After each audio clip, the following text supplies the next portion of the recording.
नमस्कार, कानून की बात में आपका स्वागत है। मैं हूं आशीष भार्गव और मुद्दा काफ़ी संवेदनशील है, महिलाओं से जुड़ा है और ख़ास तौर पर उन महिलाओं से जुड़ा है जो यौन उत्पीड़न की शिकार होती हैं, बलात्कार की शिकार होती हैं और उनको लेकर सुप्रीम कोर्ट ने एक बहुत बड़ा कदम उठाया एक बार फिर और सुप्रीम कोर्ट ने बहुत बड़े डायरेक्शन भी जारी किए हैं। दरअसल मामला ये है कि रेप यानी यौन उत्पीड़न, जो यौन हमले होते हैं, बलात्कार होते हैं महिलाओं पर, उनके लिए एक बहुत पुराना तरीका यहाँ पर चल रहा था देश में, टू फिंगर टेस्ट का, यानी एक ऐसा टेस्ट जिससे ये पता लगाया जाए कि जो आरोपी, जो महिला जो है वो आरोप लगा रही है कि उसके साथ बलात्कार हुआ है, यौन उत्पीड़न हुआ है, रेप हुआ है, वो जो है उससे ये पता लगा कि उसका यौन रूप से वो पहले सक्रिय नहीं है कि नहीं रही हैं, उसको लेकर ये टेस्ट था जिस पर 2013 में सुप्रीम कोर्ट ने बैन लगाया था और इसे असंवैधानिक करार दिया था। सुप्रीम कोर्ट ने कहा था कि ये महिलाओं की पीड़ा को और बढ़ाता है और ये टेस्ट किसी भी तरह से वैज्ञानिक प्रूफ नहीं है, क्योंकि महिला का पूर्व इतिहास ये साबित नहीं कर सकता कि अब महिला के साथ बलात्कार हुआ है या नहीं हुआ है, और इसके बाद इसको असंवैधानिक करार दे दिया था। लेकिन अब एक मामला आया जिसमें सुप्रीम कोर्ट ने बड़ा कदम उठाया है। जस्टिस DY चंद्रचूड़ और जस्टिस सीमा कोहली ने नाराज़गी जाहिर की है और के असंवैधानिक करार देने के बावजूद, बार बार सुप्रीम कोर्ट के आदेशों के बावजूद देश में इस तरीके से महिला जो पीड़िता हैं उनके साथ उनका टू फिंगर टेस्ट हो रहा है।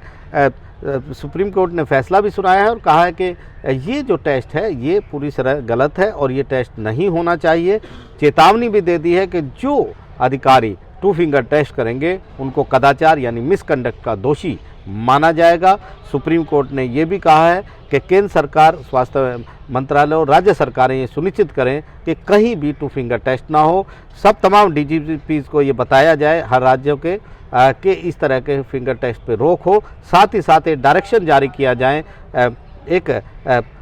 एक मुहिम चलाई जाए, सबको बताया जाए, जो स्वास्थ्य विभाग से जुड़े लोग हैं उनकी भी ट्रेनिंग हो, उनको बताया जाए कि ये टेस्ट नहीं होगा। साथ ही सुप्रीम कोर्ट ने अब अपने फैसले में कहा है कि ये जो मेडिकल कॉलेजों में जो पढ़ाई है, जो अध्ययन सामग्री है, उसमें भी ये सुनिश्चित किया जाए कि ये बताया जाए कि टू फिंगर टेस्ट अब इस देश में लागू नहीं है। जस्टिस DY चंद्रचूड़ ने बड़ी टिप्पणियां की और कहा है कि दुर्भाग्य की बात है, ये खेद की बात है कि रोक के बावजूद टू फिंगर टेस्ट महिलाओं के साथ हो रहा है और ये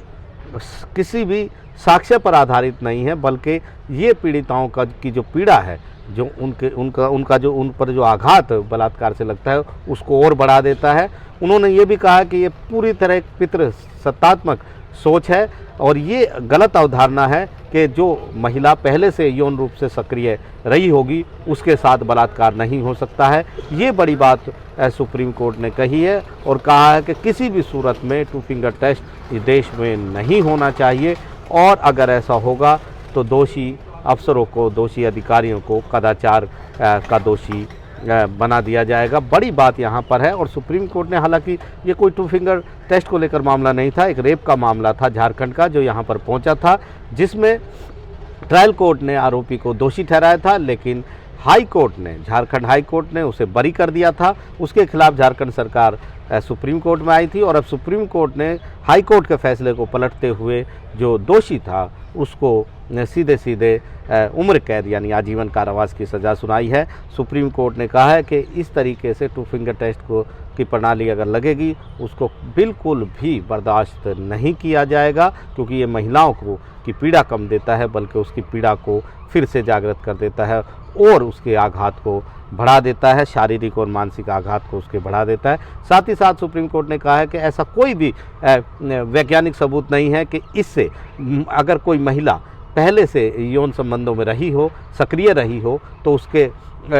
उसका इससे कोई ताल्लुक है कि उसके साथ बलात्कार नहीं हो सकता। ये एक गलत अवधारणा है, पितृसत्तात्मक सोच है कि जो महिला पहले से यौन रूप से सक्रिय है उसके साथ बलात्कार नहीं हो सकता है। उन्होंने ये भी कहा है कि महिला के यौन इतिहास का बलात्कार के मामले से कोई लेना देना नहीं है, इसका कोई ताल्लुक नहीं है, ना ही ये कोई सबूत है, ना ही इसका किसी भी तरीके से कोई लेना देना है। तो ऐसे में टू फिंगर टेस्ट की देश में जरूरत नहीं है। जाहिर तौर पर महिलाओं के लिए, महिलाओं के अधिकारों के लिए सुप्रीम कोर्ट बार बार बड़े आदेश जारी करता रहा है, लेकिन दुखद बात यह है, अब सुप्रीम कोर्ट ने भी चिंता जताई है कि किस तरीके से 2 फिंगर टेस्ट पर बैन होने के बावजूद, रोक लगाने के बावजूद, असंवैधानिक करार देने के बावजूद देश में ये चल रहा है। और लेकिन जिस तरह की धमकी अब सुप्रीम कोर्ट ने दी है, चेतावनी सुप्रीम कोर्ट ने दी है और एक कड़े लफ्ज़ों में समझाया है कि ये नहीं होना चाहिए,